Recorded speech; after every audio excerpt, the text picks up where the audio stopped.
Welcome back, builders. Brody, what are we going to be doing today? Unboxing some wheels. All right, let's get after it.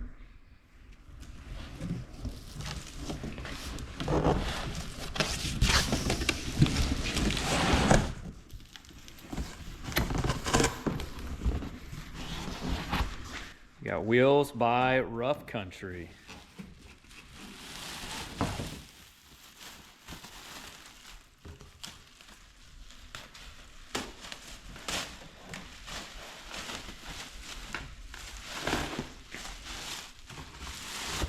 Good protective packaging.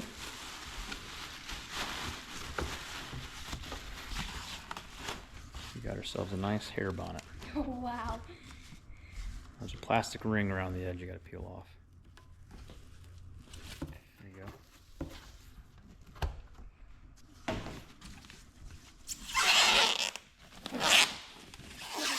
What do you think about them? Nice. All right. All right, since we're not the smartest crayons in the box, we're going to double check that these wheels fit on the Jeep before we do any extra work.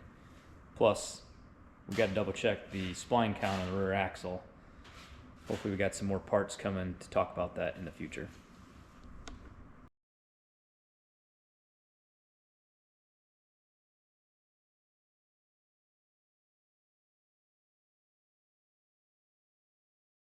Okay, this got stuck, so this is what you have to do.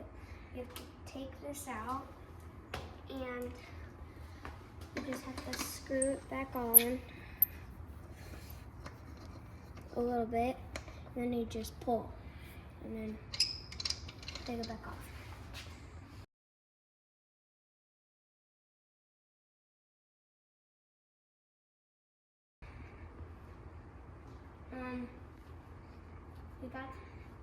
We got the wheel on, and Maybe we shouldn't have had a cracker before we filmed.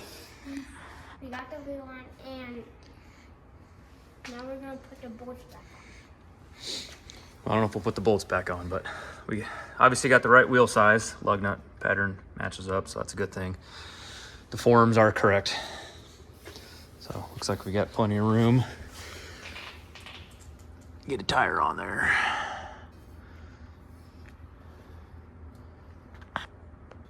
All right, so we're gonna get this brake caliper mount off here, get the rotor off, and see what we're looking at. Get the axle pulled up. All right, so we're working on getting the axle mounting bolts off. Brody, why don't you explain to people what the righty-tighty, lefty-loosey means?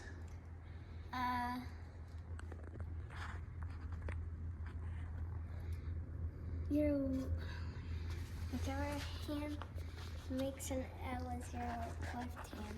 That's right. Whichever one doesn't makes is your right hand. Yep, but the best way to do it, right, is like this.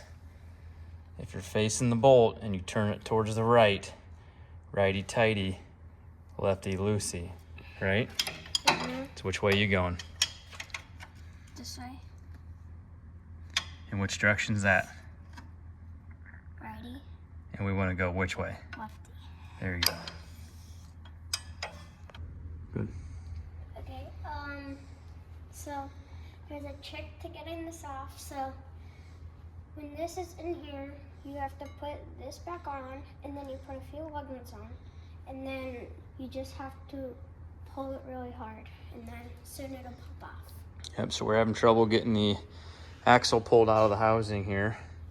So we put the brake rotor back on, and we use it kind of like a slide hammer. So we're gonna pull this thing out, check our splines, and shove that thing right back in there. All right, so we got the axle pulled out here. We're gonna have Brody go ahead and count these splines so we know if we need to reorder a different one.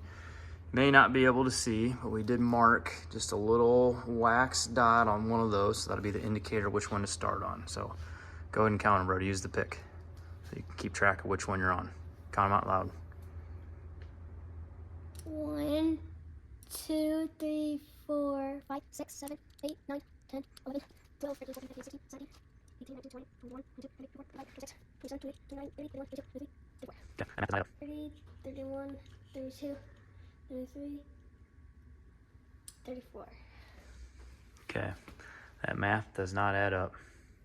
I think I was on the right one, and I thought I skipped 2 of them, so I went back to. Oh, you think you skipped 2? Okay, so Brody and I compared notes. We double checked the math. I came up with 32. He thinks that that may be correct.